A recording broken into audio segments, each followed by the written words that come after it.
24 кезет арнасында толық мәлімет бағдарламасының кезекті шығарылымы армысыздар. Индонезиядағы көшкіннің салдарынан болып жатқан құрбандар саны өсіп келеді. Ендігі 40-тан астам қаза тапқандар, кемінде 100 адамның із-түзсіз жоғалып кеткені туралы хабарланған болатын. Құтқару операциясы іздеуге айналып кетті. Индонезиялық әскерилер табиғи апат орын алған жерде ауыр техниканы қолдануды бастады. Индонезиядағы көшкіндер жиі болып тұратын жағдай. Әсіресе күздің соңы, көктемнің басына келетін жаңбырлы маусымда. Көбіне олар адам шығынына алып келіп жатады. Өйткені миллиондаған индонезиялықтар 17 мыңнан астам аралдан құралған елдің төбелі және таулы жерлерінде өмір сүреді. Табиғат пен адамдардың аңдамаушылығы себеп болған кезекті қайғылы оқиға, сонымен қатар көшкіннің салдарынан адамдар қаза тапқан басқа да жағдайлар туралы толық мәліметтің бүгінгі шығарылымында айтып береміз.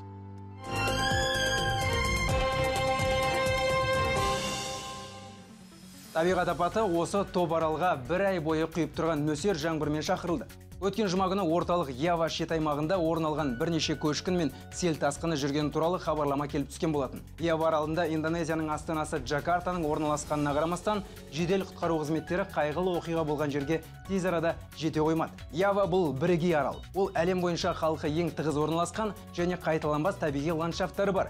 132 мың шаршы шақырымдық алаңда 150 миллионға жуық адам тұрып келеді. Арал аймағының шамамен 30% бөлігін ну орман алып жатыр. Явада 120-ға жуық жанартау бар және олардың 30-ы әрекет етіп тұр. Соңғы қайғылы оқиға жанартаудың тура ну орман ортасында орналасқан аймағында орын алған болатын. Бейғам индонезиялықтар өз үйлерін ылдида салған. Ал жерге жаңбырдың суы терең енгеннен кейін олардың әрең тұрған үйлері бір мезетте топырақтың астында қалды. Мұндай жағдай үнемі орын алып отырады, тіпті жыл сайын деп айтса да болады. Бірақ адам барлығын тез ұмытып кетеді. Біршама уақыттан кейін дәл сол жерлерде жаңа үйлер салына бастайды. Билік басындағылар жергілікті тұрғындар арасында легбез өткізіп тұрады. Алайда мұндай жұмыстардан ешқандай нәтиже жоқ. Міне қазір де құтқарушылар көшкін қайталану қаупі қатты болып тұрған аймақтан 50 мыңнан астам тұрғынды көшіріп алуларына тура келді. Өйткені жаңбыр толастар емес. Бірақ адамдар жақын күндері сол жерлерге қайтып оралмайды деп ешкім де кепілдік бере алмайды. Көшкіннің қауіптілігі мынада. Ол өте баяу, сағаттар, күндер және тіпті айлар бойы асықпай жүріп отырады. Бір жағынан бұл бақытсыздыққа тап болғандарды құтқаруға уақыт береді, екінші жағынан көшкіннің өзінің жойқын күшін жоғалтқанына толықтай сенім жоқ.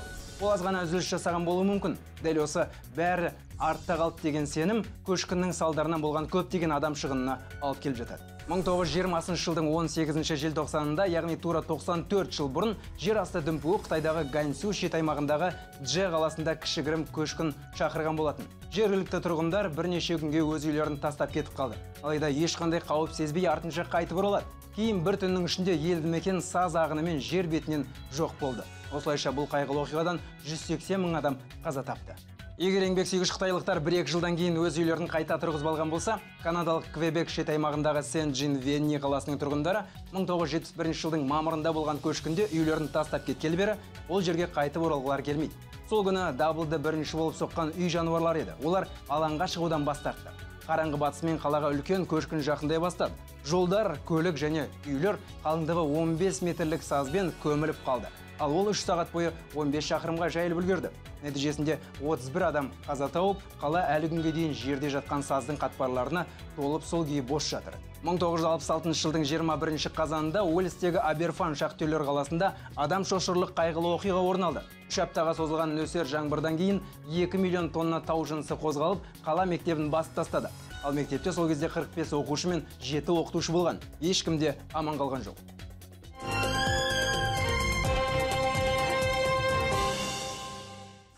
Өкінішке қарай, соңғы жылдарда көшкін аз болып жатқан жоқ. 2000 жылдары орын алғандардың ішіндегі ең қорқыныштысы 2002 жылдың 20 қыркүйегінде болған айтуға болады. Сол кезде Колка мұздығының қозғалысы өте үлкен көшкін шақырып, ол солтүстік Осетиядағы Кармадон шатқалына жетеді. 100-ден астам адам қаза тауып, 200-ге жуығы әлі күнге дейін із-түзсіз жоғалғандар санатында.